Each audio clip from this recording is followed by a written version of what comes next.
Di balik setiap kisah besar yang membentuk sejarah spiritual manusia, selalu ada sosok yang disembunyikan. Satu nama yang bergetar di antara baris-baris teks kuno, namun jarang disebut dengan kebenaran yang utuh. Nama itu adalah Maria Magdalena. Bagi banyak orang, ia dikenal hanya sebagai perempuan pendosa yang bertobat. Tapi bagi mereka yang berani menelusuri lebih dalam, Maria bukan sekadar pengikut Yesus. Ia adalah penjaga pengetahuan suci, pelambang kebangkitan kesadaran, dan saksi rahasia dari ajaran yang nyaris hilang dari sejarah.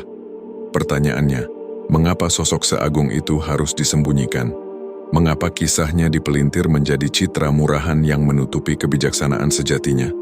Apakah karena Maria menyimpan sesuatu yang melampaui batas keagamaan? Sesuatu tentang pengetahuan ilahi yang membebaskan jiwa manusia dari dogma dan ketakutan? Dalam video ini, kita akan menelusuri sisi lain Maria Magdalena, bukan sebagai simbol dosa, tetapi sebagai perwujudan kesadaran suci yang terpendam dalam diri setiap manusia. Kita akan membuka lembaran naskah kuno yang terlupakan, seperti Injil Maria, yang mengungkap percakapan rahasia antara Maria dan Yesus.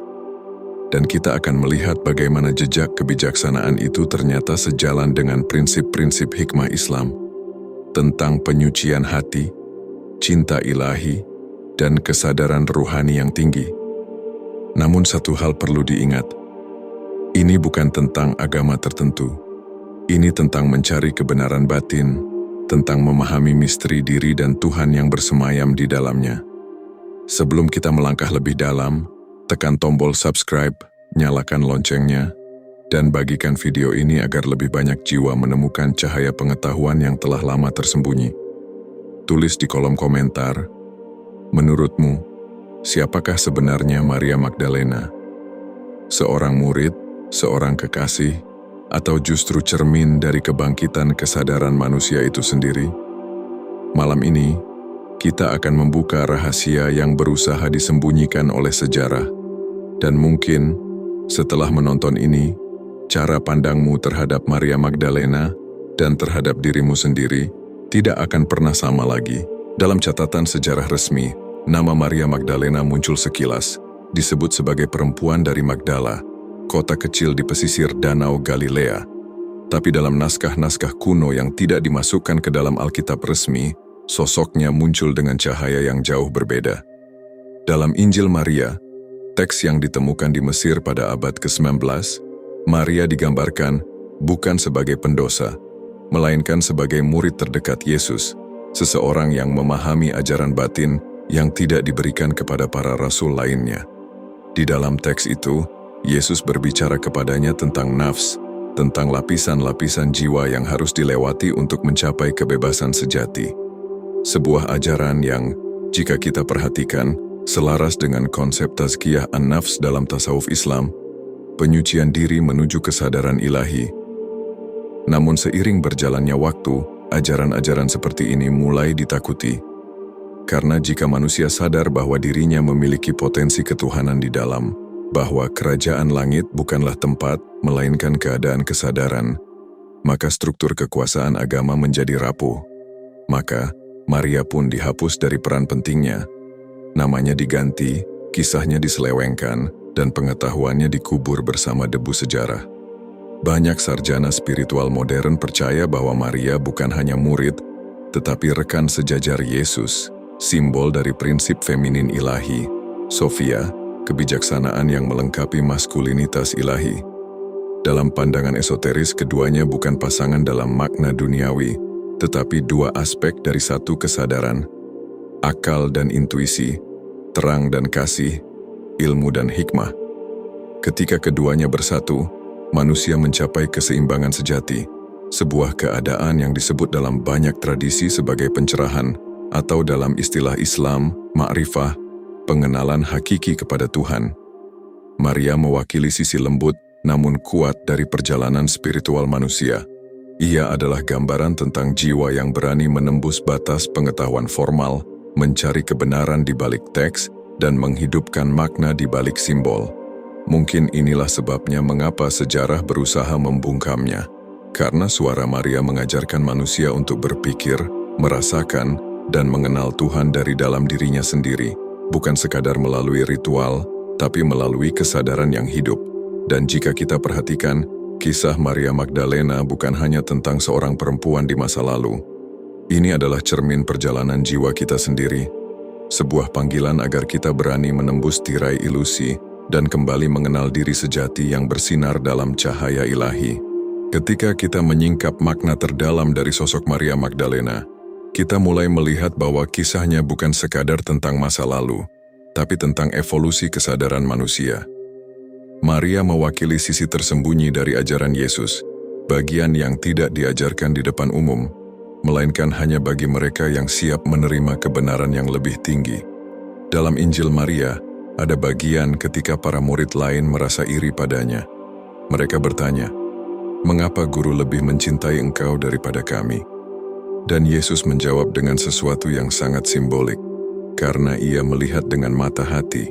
Mata hati, itulah inti dari seluruh ajaran batin. Maria tidak hanya memahami kata-kata Yesus, tetapi mengalami kebenaran itu dari dalam dirinya. Ia tidak sekadar mendengar wahyu, ia menjadi cermin dari wahyu itu. Dan disinilah letak rahasianya.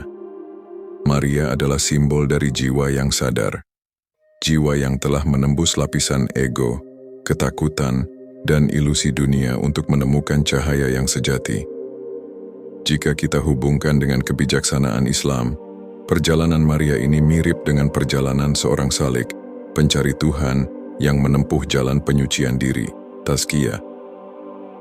Dari nafs ammarah, jiwa yang diperbudak hawa nafsu, menuju nafs lawwamah, jiwa yang mulai sadar, hingga mencapai nafs mutmainnah, jiwa yang tenang, bersatu dengan kehendak ilahi. Maria adalah personifikasi dari proses itu. Dia adalah lambang dari perjalanan batin manusia menuju kesempurnaan rohani. Dan itulah sebabnya kisahnya dianggap berbahaya bagi mereka yang ingin menjaga kekuasaan di tangan sedikit orang. Karena ajaran seperti ini membuat manusia sadar, Tuhan tidak jauh di langit, tapi bersemayam dalam setiap denyut hati yang suci. Kita juga menemukan simbolisme menarik di sini. Dalam banyak lukisan kuno, Maria Magdalena digambarkan membawa bejana minyak wangi. Namun dalam tafsir esoteris, bejana itu bukan sekadar wadah minyak. Ia adalah simbol tubuh manusia yang membawa ruh ilahi. Ketika bejana itu dibuka dan minyaknya dituangkan, itu melambangkan pengorbanan ego dan kebangkitan kesadaran. Dengan kata lain, Maria bukan sekadar sosok perempuan yang mengurapi Yesus, melainkan seseorang yang memahami rahasia pengurapan itu sendiri, rahasia transformasi batin menuju kesatuan dengan cahaya. Dan disinilah pesan tersembunyi dari kisah ini.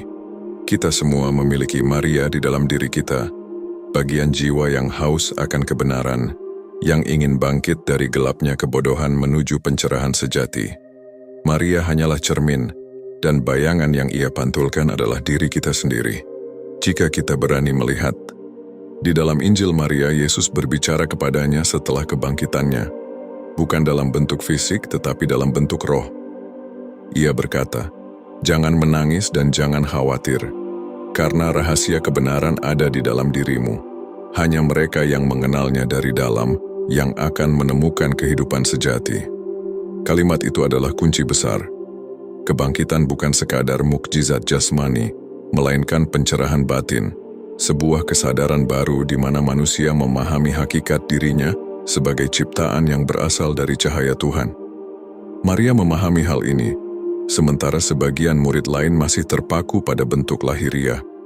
Dan disinilah perbedaan itu muncul.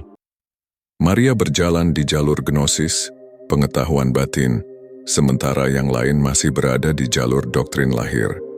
Maka tidak heran jika Maria dianggap berbahaya, karena siapapun yang membangunkan kesadaran manusia akan selalu mengancam sistem yang dibangun atas kebodohan. Dalam konteks Islam, hal ini sejalan dengan firman Allah, "Dan kami tiupkan ke dalamnya ruh dari kami." QS Al-Anbiya 91.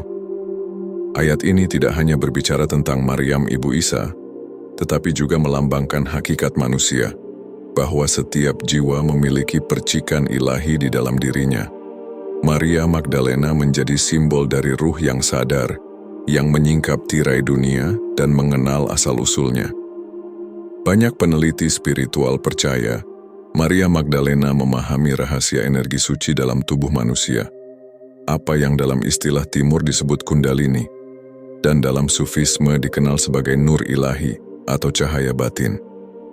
Ia mengetahui bagaimana menyucikan tubuh dan hati agar energi ilahi itu naik menuju kesadaran tertinggi.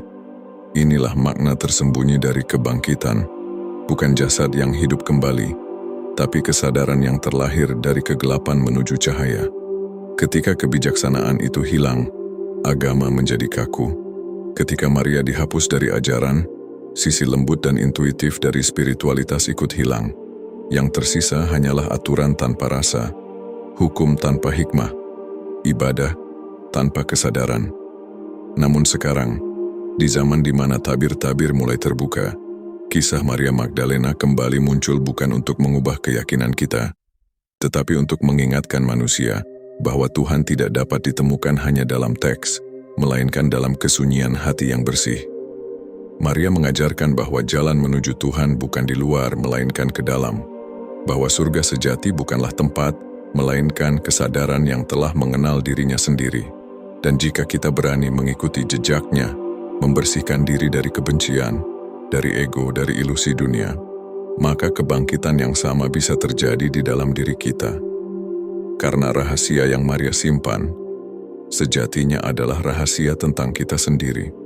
Maria Magdalena bukan sekadar tokoh dari kisah kuno. Ia adalah lambang kesadaran yang telah bangkit, simbol dari jiwa manusia yang berani menembus gelap menuju cahaya. Selama berabad-abad, kisahnya disembunyikan, diubah, bahkan dihancurkan, bukan karena ia berdosa, tetapi karena ia mengetahui sesuatu yang terlalu berbahaya bagi kekuasaan, bahwa setiap manusia memiliki cahaya ilahi di dalam dirinya. Ia tidak datang untuk mendirikan agama baru, melainkan untuk membangunkan jiwa lama yang telah tertidur. Dan mungkin itulah sebabnya sejarah berusaha menutup suaranya, karena ajaran Maria menembus batas keyakinan, menuju satu kebenaran yang universal, bahwa Tuhan tidak berada jauh di langit, melainkan bernafas di dalam diri setiap manusia yang sadar. Jika kita menatap kisahnya dengan hati yang jernih, Maria mengajarkan kita satu hal penting, bahwa pencerahan bukan sesuatu yang harus dicari di luar, tetapi sesuatu yang harus diingat dari dalam. Ia memanggil kita untuk mengenal kembali siapa kita sebenarnya, makhluk yang berasal dari cahaya, yang hanya sementara singgah di dunia untuk belajar, mencinta, dan kembali. Dan mungkin saat kita memahami itu, kita sedang berjalan di jalan yang sama seperti yang pernah dilalui Maria. Jalan kesadaran, jalan kebijaksanaan, dan jalan cinta ilahi yang sejati. Jadi ketika video ini berakhir, jangan biarkan kisah Maria berhenti di sini. Bawa pesannya ke dalam kehidupanmu, dalam cara kamu berpikir, berbicara, dan memperlakukan sesama. Karena setiap tindakan yang lahir dari cinta dan kesadaran adalah bentuk kecil dari kebangkitan.